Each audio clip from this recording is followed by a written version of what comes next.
बिस्मिल्लाहिर्रहमानिर्रहीम।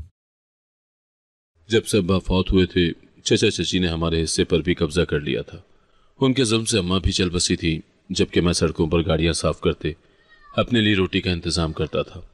जब एक रात भूख की शिद्दत से रोते गाड़ियां साफ कर रहा था तो एक काली शीशे वाली गाड़ी मेरे सामने रुकी। अंदर बैठे शख्स ने कहा, अगर जिंदगी बदलना चाहते हो तो पिछली सीट पर बैठ जाओ, पेट भर खाना भी मिलेगा। खाने का सुनकर मैं फौरन गाड़ी में बैठ गया। उन लोगों ने मुझे खाना खिलाया और अपने काम की जगह ले गए।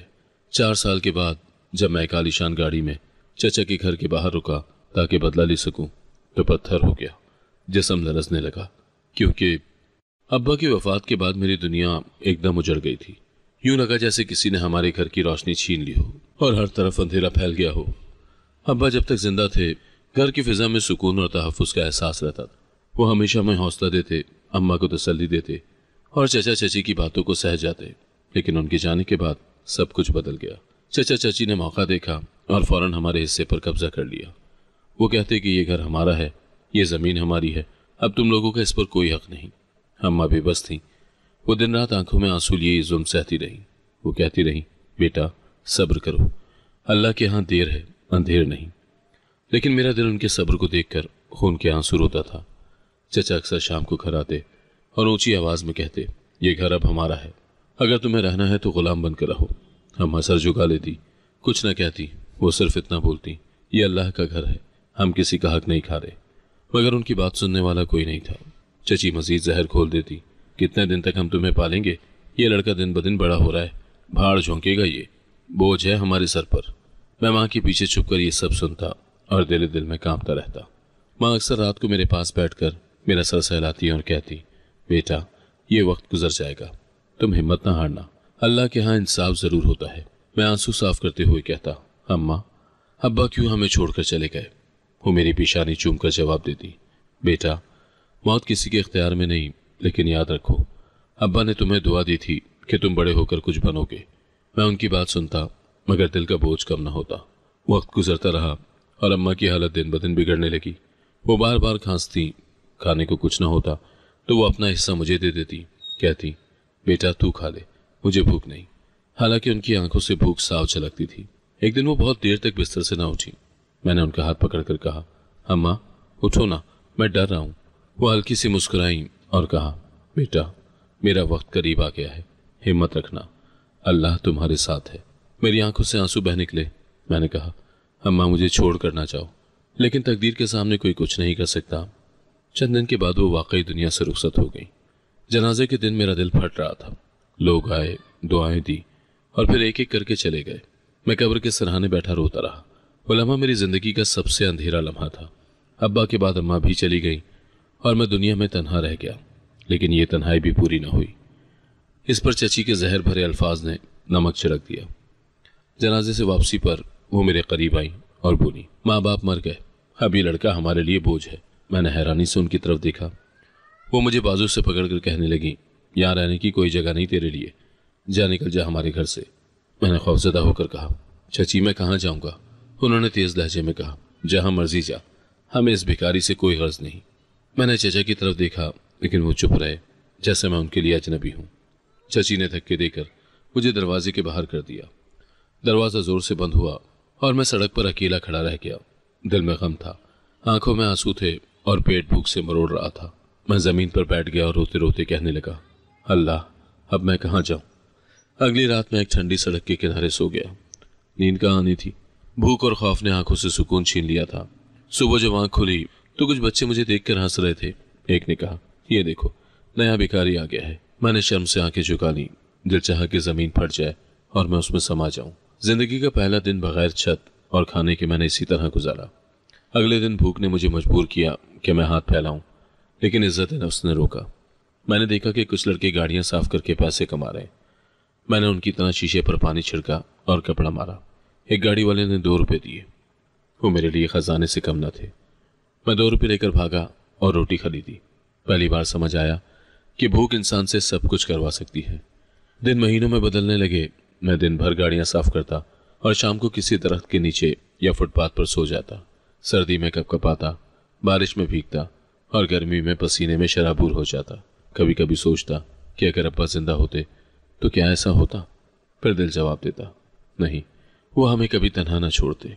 एक दिन शाम को गाड़ी साफ करते हुए मेरी आंखों से आंसू बह निकले। पास खड़े एक शख्स ने पूछा, क्यों रो रहे हो बच्चे? मैंने झूठ बोला, आंख में धूल चली गई है। मगर हकीकत यह थी कि भूख ने मेरी हिम्मत तोड़ दी थी। दिल चाह रहा था कि किसी से लिपट कर रो दूं, लेकिन मैं तन्हा था, बिल्कुल तन्हा। रात को जब सब लोग घरों को चले गए, मैं सड़क के किनारे बैठा आसमान की तरफ देखने लगा।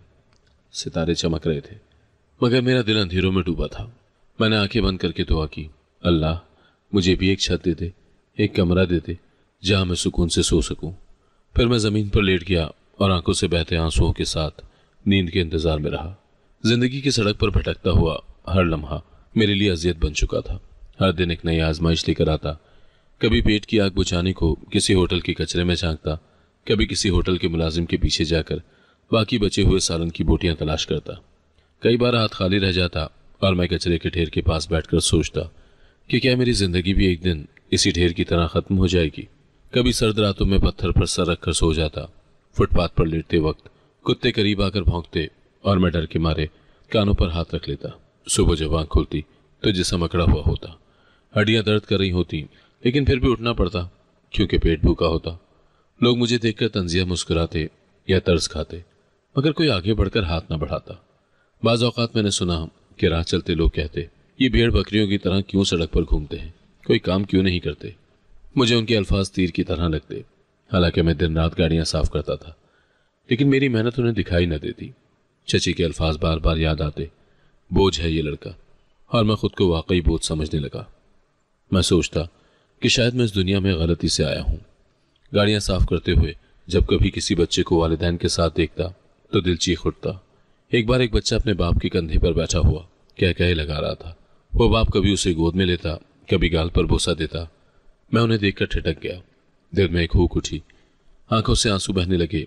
मैंने आसमान की तरफ देखा और आहिस्ता से कहा, अल्लाह मेरे अब्बा कहाँ हैं, मेरी अम्मा कहाँ हैं? लेकिन जवाब में खामोशी के सिवा कुछ न मिला। भूख की शिद्दत आंखों से आंसू बनकर बहती गई। कई बार ऐसा हुआ कि मैंने किसी होटल के बाहर रोटी के टुकड़े पड़े देखे और दिल चाहा कि उठाकर खा लूं, लेकिन राहगीर मुझे देखते तो शर्म आती। मैं पेट पर हाथ रखकर वहां से हट जाता। एक दिन भूख की शिद्दत से मेरा जिस्म कांपने लगा। मैंने एक आदमी से कहा, साहब गाड़ी का शीशा साफ कर दूं? उसने मुझे गुस्से से धकेल दिया और कहा, दूर हो जा वरना पुलिस को बुला लूंगा। मैं सहम गया और फुटपाथ पर जा बैठा। कुछ देर के बाद एक और गाड़ी आई।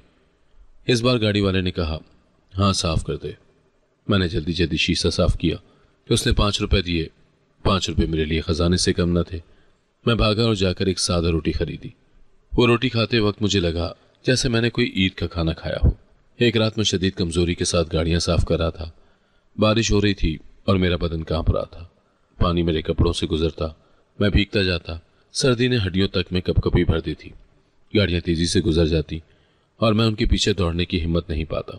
एक गाड़ी वाले ने शीशा नीचे किया और तंजिया कहा, ओए छोटे, बारिश में भी पैसों के पीछे दौड़ रहे हो? मैंने नजरें झुका ली। कुछ कहने की हिम्मत ही न हुई। मैंने गाड़ी का शीशा साफ किया, लेकिन वो हंसते हुए गाड़ी आगे बढ़ा गया।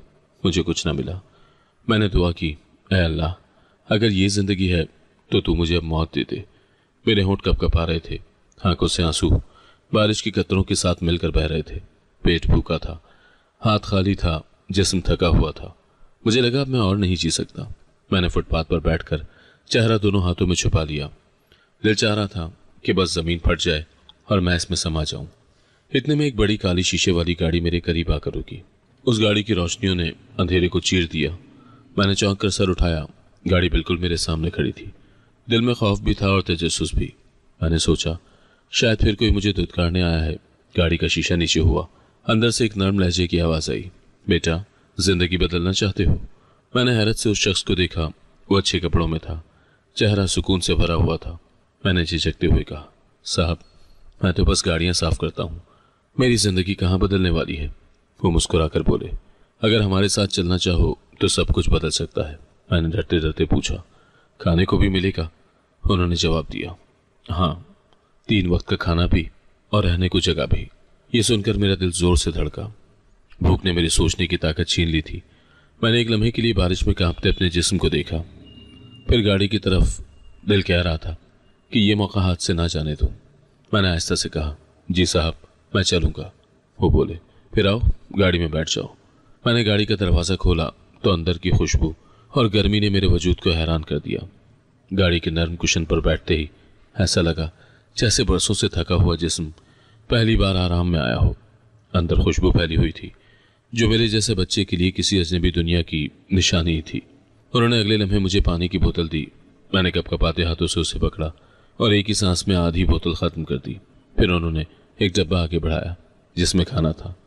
उस वक्त मेरी आंखों में खुशी और हैरत मिली जुली कैफियत थी। मैंने हिचकिचाते हुए कहा, ये सब मेरे लिए है? वो मुस्कुराकर बोले, हाँ बेटा, ये सब तुम्हारे लिए है, खाओ और जितना चाहो खाओ। मैंने डब्बा खोला। गर्म रोटी, सालन और कुछ मीठा भी था। वो खुशबू मेरे हवास पर छा गई। मैंने जल्दी जल्दी निवाला मुंह में डाले। हर लुकमा मेरे अंदर की जिंदगी वापस ला रहा था। वो मुझे गौर से देखते रहे।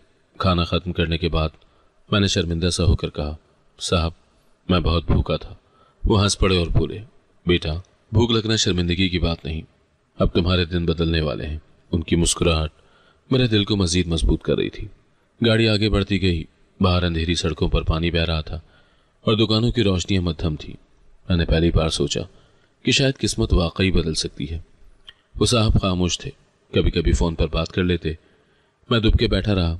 चंद लम्हों के बाद उन्होंने रुख मेरी तरफ मोड़ा और कहा, अब तुम हमारे साथ रहोगे। उनके अल्फाज मेरे लिए बिजली की तरह थे।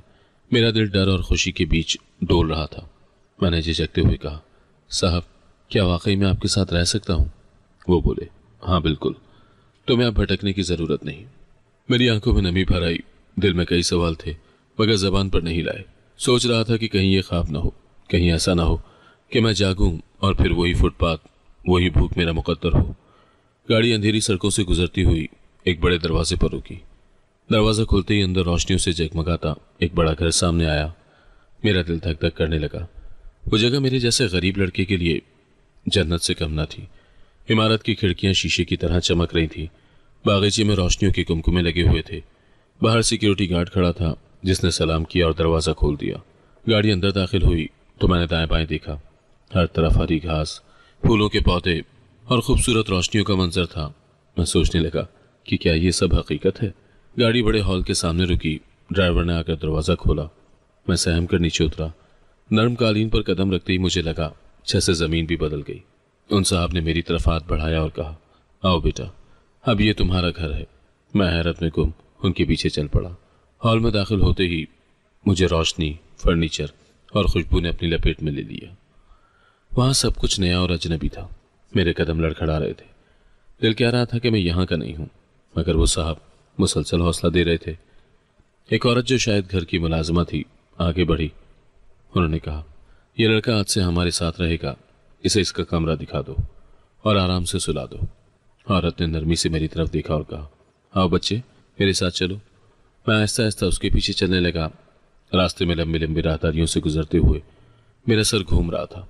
हर तरफ शीशे के फ्रेम, खूबसूरत पेंटिंग्स और कीमती चीज़ें थी। जब वो मुझे कमरे में ले गई तो मैं हैरत ज़दा रह गया। बिस्तर इतना नरम और बड़ा था कि मैंने ज़िंदगी में कभी देखा ही ना था। खिड़की के पास मेज़ पर खाने के मज़ीद बर्तन रखे थे। औरत ने कहा, यह तुम्हारे लिए है, जब चाहो खा लेना। मैंने सर झुकाकर आहिस्ता से कहा, शुक्रिया। वो मुस्कुराई और बाहर चली गई। कमरे में अकेला रहकर मैंने इर्द गिर्द देखा। मेरा दिल धड़क रहा था। सोच रहा था कि कल तक मैं फुटपाथ पर सर्दी से कांप रहा था और आज यहाँ हूँ। मैंने बिस्तर पर लेटने की कोशिश की। नरम बिस्तर पर लेटते ही मेरी आंखों में आंसू आ गए। दिल कह रहा था कि शायद ये सब ख्वाब है, लेकिन ये ख्वाब हकीकत में बदल चुका था। मैंने खिड़की से आसमान की तरफ देखते हुए कहा, अल्लाह, क्या वाकई मेरी ज़िंदगी बदलने वाली है? और फिर बरसों के बाद एक सुकून की नींद ने मुझे अपनी बाहों में ले लिया। अगली सुबह मैंने खुद को एक साफ सुथरे कमरे में पाया। खिड़की के पर्दों से रोशनी अंदर दाखिल हो रही थी और कमरा किसी होटल से कम न लग रहा था। बिस्तर नरम था, उस पर चादर इतनी खुशबूदार थी कि मेरा दिल चाह रहा था कि बार बार चेहरा उसमें छुपा लूं। बरसों के बाद मैंने सुकून की नींद सोई थी, मगर जब आँख खुली तो कुछ लम्हों के लिए यकीन ही ना आया कि ये सब हकीकत है। मैं सोचता रहा कि क्या वाकई ये सब मेरा है या ख्वाब है। इसी दौरान दरवाजे पर हल्की दस्तक हुई। एक मुलाजिमा अंदर आई और नरमी से बोली, बेटा, नाश्ते के लिए नीचे आइए। साहब तुम्हें बुला रहे हैं। मैं सहम गया मगर उसके साथ चलने लगा। सीढ़ियों से नीचे उतरते वक्त मेरा दिल तेज धड़क रहा था। हॉल में एक लंबा सा मेज लगा था जिस पर रंग बिरंगे खाने रखे थे। सामने वो बुजुर्ग बैठे थे जिन्होंने मुझे कल रात पनाह दी थी। वो शफकत भरी नजर से देख रहे थे। उन्होंने मुस्कुरा कर कहा, बेटा आ जाओ, हमारे साथ नाश्ता करो। मैं झिझकते हुए कुर्सी पर बैठ गया। पहली बार किसी ने मुझे इतने वक़ार से कुर्सी पर बिठाया था। उन्होंने पूछा, क्या नाम है तुम्हारा? मैंने आहिस्ता से कहा, अहमद। वो बोले, अच्छा अहमद, हम चाहते हैं कि तुम यहाँ खुश रहो। फिर वो कदरे संजीदा हुए और बोले, हमारे घर एक बेटा है जो माजूर है, हमें उसका साथ ही चाहिए। ये सुनकर मैं चौंक गया। मैंने उनकी आंखों में झांका, वहाँ सच्चाई और दर्द झलक रहा था। उन्होंने मजीद कहा, तुम हमारे साथ रहोगे, खाओगे, पढ़ोगे और बेटे की देखभाल भी करोगे। मेरे दिल से एक बोझ उतर गया। पहली बार लगा कि किस्मत मेरे साथ मेहरबान हो रही है। मैंने अदब से कहा, साहब मैं पूरी कोशिश करूंगा। वो खुश होकर बोले, हमें यकीन है। फिर मुलाजमा ने मेरा स्कूल बैग और यूनिफॉर्म लाकर दिखाया। मेरा दिल खुशी से धड़कने लगा। उसी दिन स्कूल में दाखिला दिलवा दिया गया। मुझे किताबें मिली, यूनिफॉर्म दिया गया और एक उस्ताद ने मेरा खैर मकदम किया। स्कूल का माहौल मेरे लिए बिल्कुल नया था। पहले दिन सब बच्चे मुझे हैरत से देख रहे थे। कुछ ने कहा, यह नया लड़का है, लगता है गरीब घर से आया है। लेकिन उस्ताद ने कहा, यह अहमद है, अब ये तुम्हारा दोस्त है। दिन के वक्त पढ़ाई करता और शाम को उनके बेटे के साथ वक्त गुजारता। वो मेरा हमउम्र था मगर पैदाइशी माजूर होने की वजह से खामोश और तन्हा रहता। जब पहली बार उससे मिला तो वो व्हील चेयर पर बैठा खिड़की से बाहर देख रहा था। मैंने आहिस्ता से कहा, अस्सलामु अलैकुम, मेरा नाम अहमद है। उसने सर उठाया मगर कोई जवाब न दिया। मैं करीब गया और पूछा, क्या हम दोस्त बन सकते हैं? वो खामोश रहा। मैंने दिल में तहिया किया कि इसे अपना दोस्त बनाकर रहूंगा। अगले दिन मैंने स्कूल में सुनी कहानियां शाम को उसे सुनानी शुरू की। कभी शहजादे और देव की कहानी, कभी बहादुर लड़के की दास्तान। वो मुझे देखकर खामोश रहता मगर उसकी आंखों में हल्की सी चमक दिखाई देती। एक दिन मैंने कहा, देखो अगर तुम चाहो तो हम शतरंज खेल सकते हैं। उसने पहली बार हल्की आवाज में कहा, मुझे खेलना नहीं आता। मैंने खुश होकर कहा, मैं सिखा दूंगा। यूं हमारी बातचीत का आगाज हुआ। वक्त गुजरता गया। मैं स्कूल के बाद सीधा उसके पास आता। कभी हम हंसी मजाक करते, कभी मैं उसे ड्राइंग सिखाता। मैंने उसे कागज पर पहाड़, दरिया और घर बनाना सिखाया। उसने कहा, तुम्हें ड्राइंग अच्छी आती है? मैंने जवाब दिया, हाँ, अम्मा कहती थी तुम बड़े होकर मुसव्विर बनोगे। ये सुनते ही उसने कहा, काश मेरी माँ भी ऐसे ही ख्वाब देखती। मैंने महसूस किया कि वो दिल में बहुत उदास रहता है। आहिस्ता आहिस्ता वो भी मेरे करीब आ गया। एक दिन उसने कहा, अहमद, तुम्हारे आने से मेरा कमरा कम तन्हा लगता है। ये सुनकर मेरी आंखें भीग गईं मगर मैंने हंसकर कहा, अब तो हम हमेशा साथ रहेंगे। उसने पहली बार खुलकर कहकहा लगाया। वो कहकहा मेरे लिए नाम था। कुछ हफ्तों के बाद उसके वालिद ने मुझे कहा, बेटा तुमने हमारे बेटे को बदल दिया है। पहले वो कभी मुस्कुराता नहीं था, अब वो तुम्हारे साथ हंसता है। मैंने शर्मिंदा सा होकर कहा, साहब मैंने कुछ नहीं किया, ये सब अल्लाह का करम है। उन्होंने मेरे सर पर हाथ रखा और कहा, अल्लाह तुम्हें कामयाब करे। यूं मेरे पास एक नया दोस्त और एक नया घर आ गया। सुबह मैं स्कूल में पढ़ता, दिन में खेलता और शाम को अपने दोस्त को कहानियां सुनाता। कभी कभी हम दोनों आंगन में बैठकर आसमान देखते और ख्वाब बांटते। वो कहता, मेरा ख्वाब है कि मैं एक दिन चल सकूं। मैं कहता, और मेरा ख्वाब है कि मैं बड़ा आदमी बनूं। हम दोनों खामोश हो जाते मगर दिल में उम्मीद की किरण रोशन रहती। मेरे दिन रंगीन होने लगे। सुबह स्कूल जाना मेरे लिए किसी ईद से कम न था। यूनिफॉर्म पहनकर जब मैं आईने में खुद को देखता तो यकीन नहीं आता कि ये वही अहमद है जो कभी फुटपाथ पर सोया करता था। स्कूल के गेट पर पहरेदार अक्सर मुस्कुरा कर कहते, शाबाश अहमद, तुम रोज सुबह वक्त पर आते हो। मैं जवाब देता, जी, क्योंकि पढ़ाई मेरा सबसे बड़ा खजाना है। क्लास में दाखिल होते ही टीचर खुशी से मेरा नाम लेते।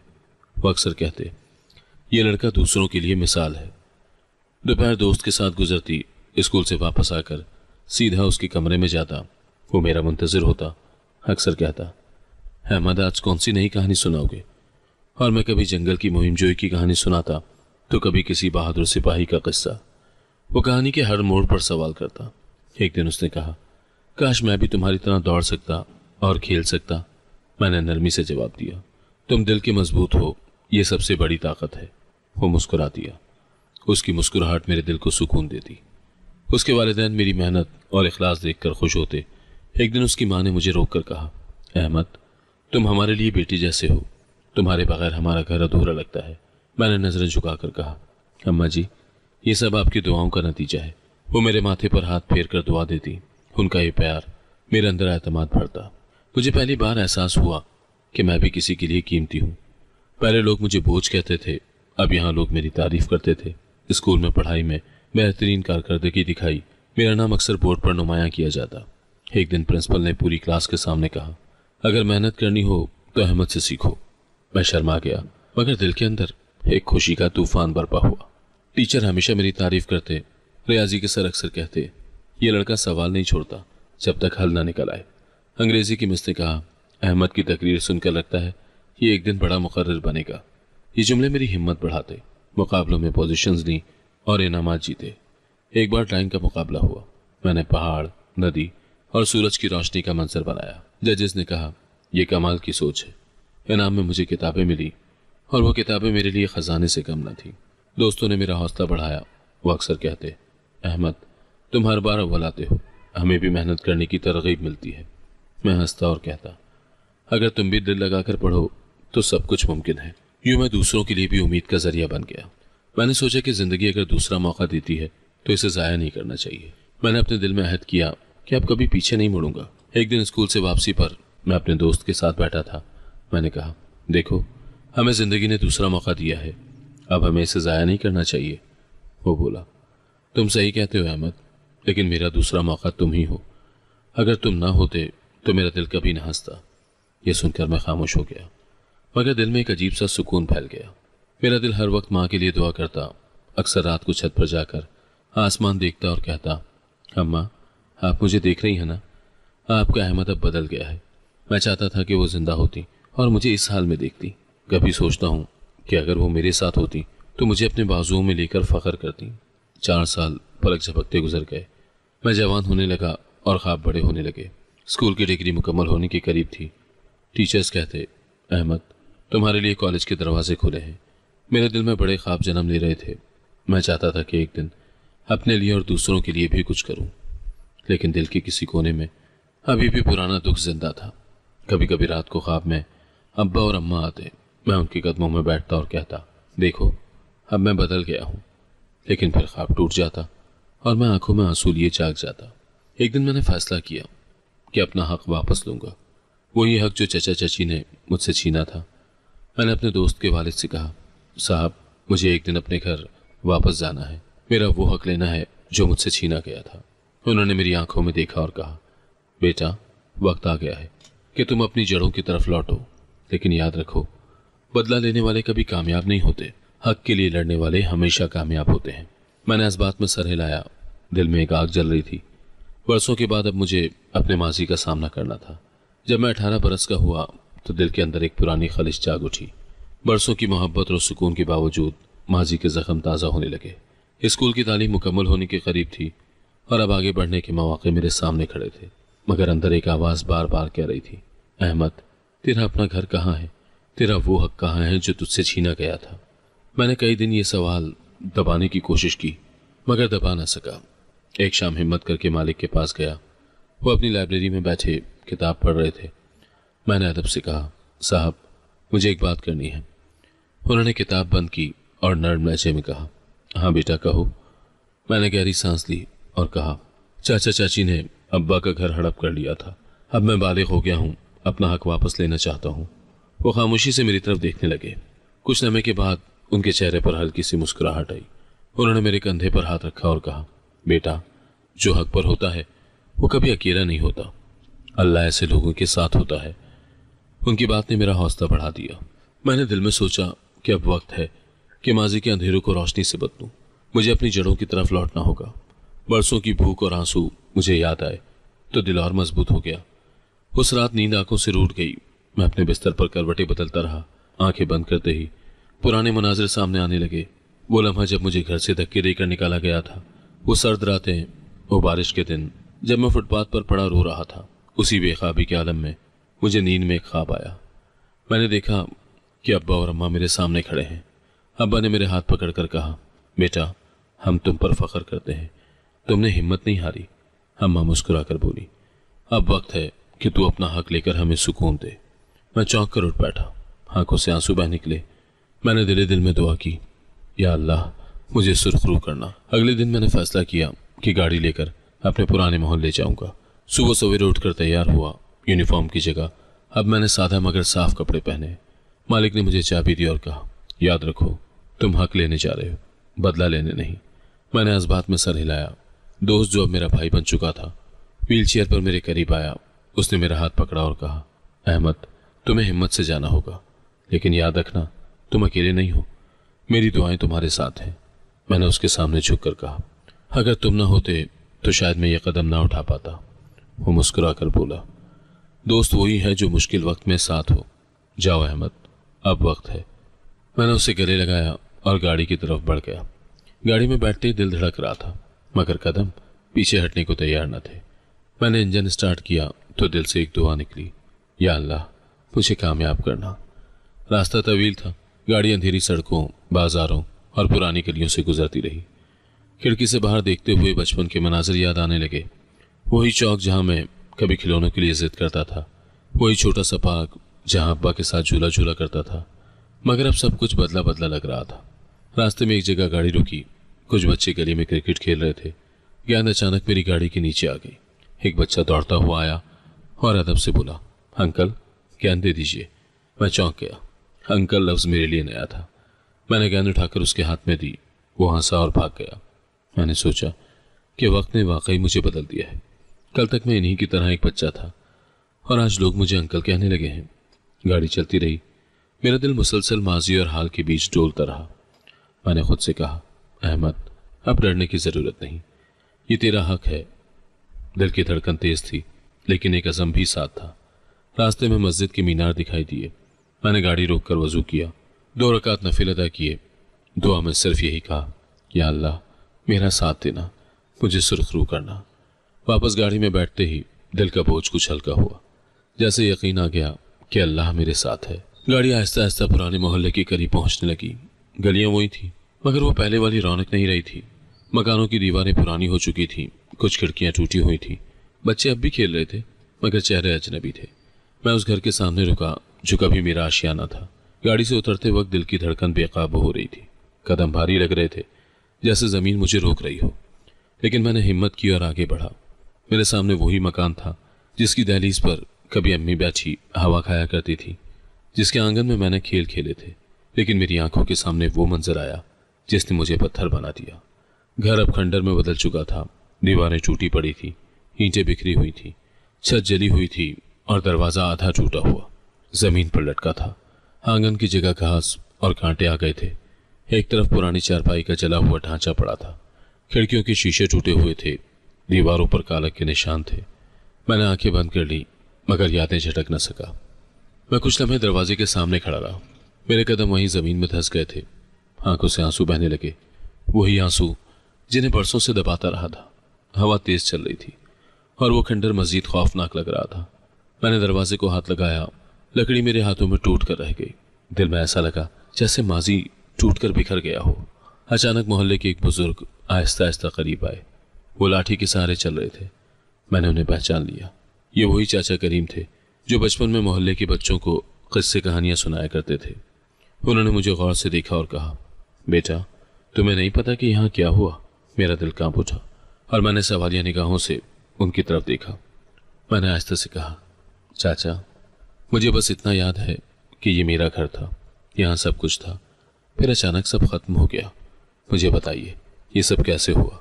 बुजुर्ग ने अपनी लाठी जमीन पर टेकते हुए एक गहरी आह भरी।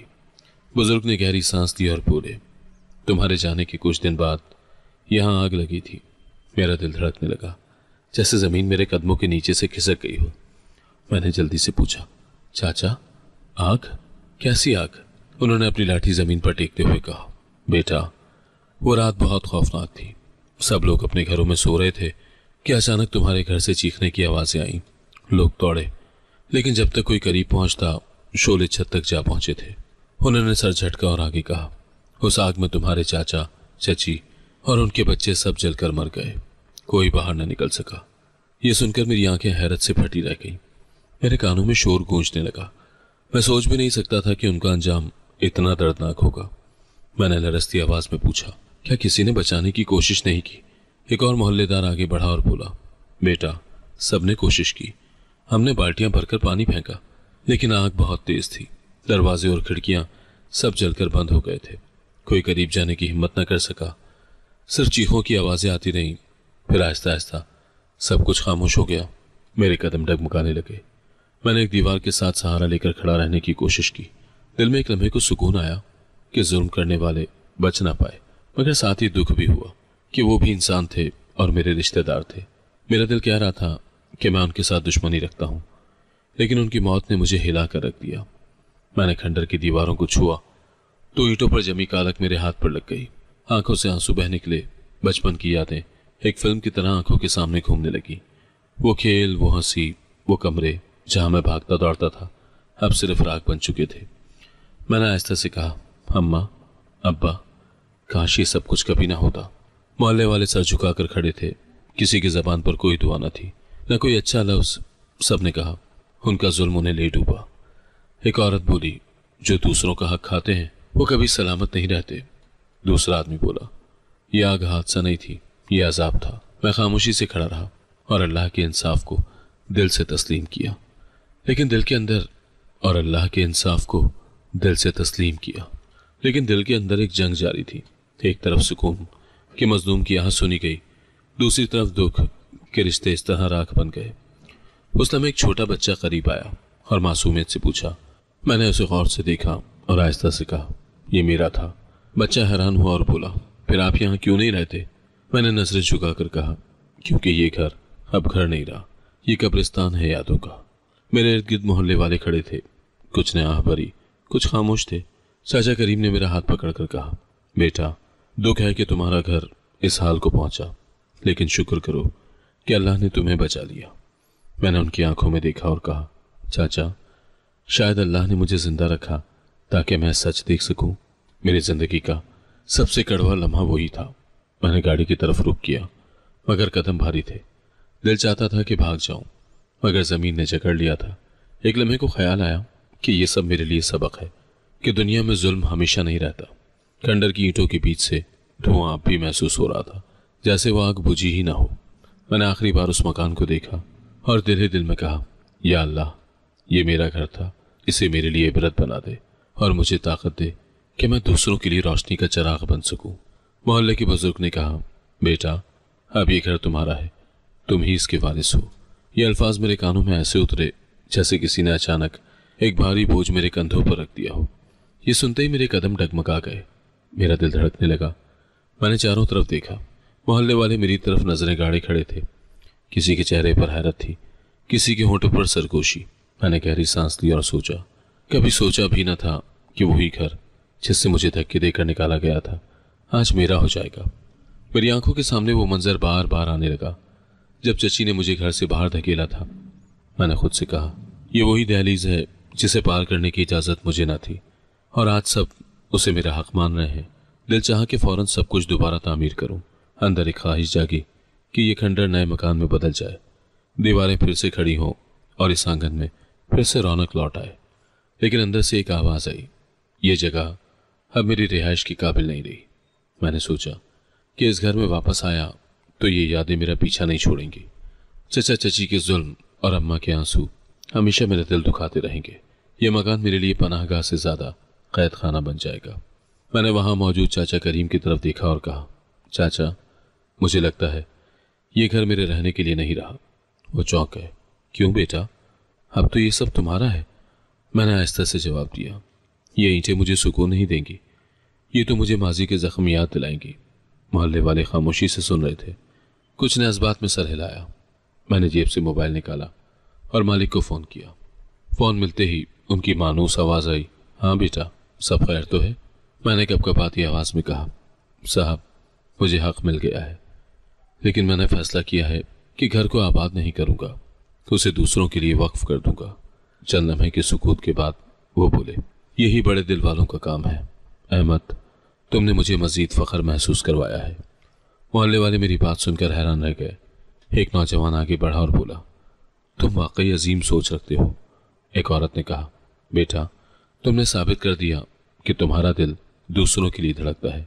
मैंने फैसला किया कि इस जगह को इंसानियत के लिए रोशन कर दूंगा। मैंने बुलंद आवाज में कहा, यह घर अब मेरा है, लेकिन मैं इसे यतीम बच्चों के लिए वक्फ करूंगा, ताकि वो बच्चे जो मेरी तरह सड़कों पर धक्के खाते हैं उन्हें पनाह मिल सके। मोहल्ले में खामोशी छा गई, पर तालियां बजने लगी। किसी ने कहा, यह है असल वारसी जो दूसरों को जिंदगी दे। मेरे अंदर अज़्म और मजबूत हो गया।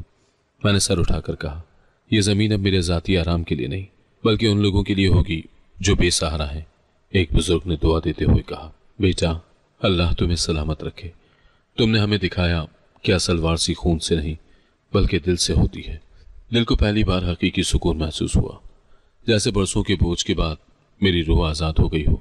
मैंने खंडर को आखिरी बार देखा और सोचा, अब ये खंडर उम्मीद का मरकज बनेगा। मालिक की मदद से मैंने खंडर गिरा दिया। बड़े बड़े मजदूर बुलाए गए, मशीनें आई और ईंट ईंट अलग की गई। हर ज़र्ब के साथ मेरा दिल भी हिलता, लेकिन मैं जानता था कि ये टूट फूट दरअसल नए सफर की इब्तिदा है। बच्चे गलियों में खड़े तमाशा देख रहे थे। कोई कह रहा था, यहाँ नया मकान बनेगा। दूसरा बोला, नहीं, ये तो बड़ा इदारा बनने वाला है। उनकी आवाज़ें मुझे मजीद हौसला देती थी। जगह साफ करवाई और वहाँ एक खूबसूरत मदरसा और यतीम बच्चों का घर तामीर करवाया। कई महीने तक काम चलता रहा। मैं रोज साइट पर जाता, मजदूरों के साथ खड़ा रहता, इंजीनियर प्लान दिखाता और मैं पूछता, ये कमरा बड़ा होगा ना, ताकि ज्यादा बच्चे एक साथ पढ़ सकें। वो मुस्कुरा कर कहता, जी अहमद साहब, ये सब आपकी ख्वाहिश के मुताबिक होगा।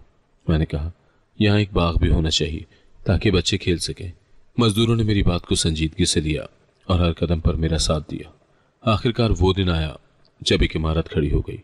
सफ़ेद दीवारें, रोशन कमरे, एक हॉल जहाँ कुरान पढ़ाया जाना था और डोमेंट्री जहाँ बच्चे सोएंगे। वही यतीम बच्चे जिन्हें कभी मेरी तरह सड़कों पर धक्के खाने पड़ते थे, अब वहाँ सुकून से रहने लगे। जब पहले बच्चे वहाँ आए तो उनकी आंखों में हैरत और खुशी की मिलावट थी। एक ने कहा, यह सब हमारा है। मैंने सर पर हाथ फेर कर कहा, हाँ, ये सब तुम्हारा है। अब तुम किसी के रहमो करम पर नहीं रहोगे। मैंने उनके लिए तालीम, खाना और रिहाइश का इंतज़ाम किया। किताबें खरीद कर लाया, बस्ते और यूनिफॉर्म दिए। किचन में रोज़ाना 3 वक्त का खाना तैयार होने लगा। हर शाम बच्चे कतार में खड़े होकर खाना लेते और फिर खेलने दौड़ जाते। एक बच्चा मेरे पास आया और कहा, अंकल अहमद, मैं पहली बार अपनी अलग चारपाई पर सोया हूँ। ये सुनते ही मेरी आंखों में आंसू आ गए। हर बच्चे की मुस्कुराहट मुझे अपनी महरूमियों का अजाला लगती। जब वो हंसते और खेलते तो यूं लगता है जैसे मेरा खोया हुआ बचपन वापस आ रहा हो। मैं रोज उनके साथ वक्त गुजारता और उन्हें मोहब्बत देता। कभी क्रिकेट खेलता, कभी उन्हें कहानियां सुनाता। एक दिन एक बच्चा कहने लगा, अंकल, क्या आप हमारे अब्बा हैं? मैं चौंक गया, फिर मुस्कुराकर कहा, मैं तुम्हारा सबसे बड़ा दोस्त हूं और हमेशा तुम्हारे साथ रहूंगा। दिल में दुआ करता कि अम्मा और अब्बा को सवाब पहुंचे। हर जुमे के दिन बच्चों के साथ मिलकर कुरान पढ़ता और ख़त्म पर वालिदैन के लिए दुआ करता। मुझे लगता है जैसे उनकी रूहें वहाँ खुश हैं। मैंने एक दिन बच्चों से कहा, यह सब मेरी अम्मा और अब्बा की दुआओं का नतीजा है, इसीलिए हम उनके लिए ये काम कर रहे हैं। सब बच्चों ने मिलकर आमीन कहा तो मेरा दिल भर आया। मैंने चचा और चची को भी दिल से माफ़ कर दिया। अक्सर सोचता था कि उनके जुल्म ने मुझे ये राह दिखाई। अगर वो मुझे धक्के ना देते तो शायद मैं कभी ये सब ना कर पाता।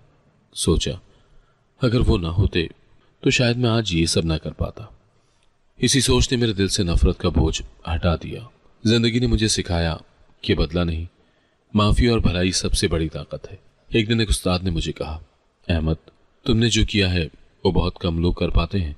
लोग मालदार होकर भी दूसरों को नहीं देते, और तुमने अपना सब कुछ दूसरों के लिए वक्फ कर दिया। मैंने जवाब दिया, उस्ताद जी, मेरा माल नहीं, ये अल्लाह की अमानत है। यूं मेरा माजी का जख्म एक रोशन मुस्तकबिल में बदल गया।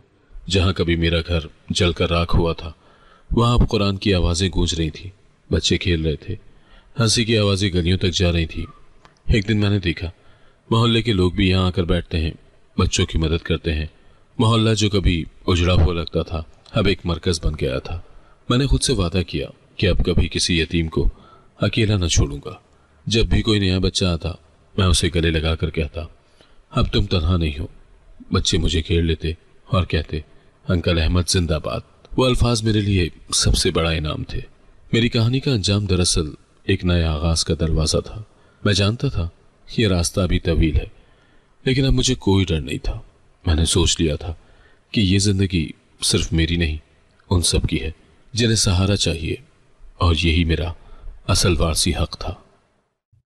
अगर आपको आज की कहानी पसंद आई है तो वीडियो को जरूर लाइक कीजिएगा और अपने दोस्तों के साथ भी शेयर कीजिएगा। और हां, अगर आपने अभी तक हमारा चैनल सब्सक्राइब नहीं किया तो जरूर सब्सक्राइब करें। मिलते हैं कल एक नई और दिलचस्प कहानी के साथ। अल्लाह हाफिज।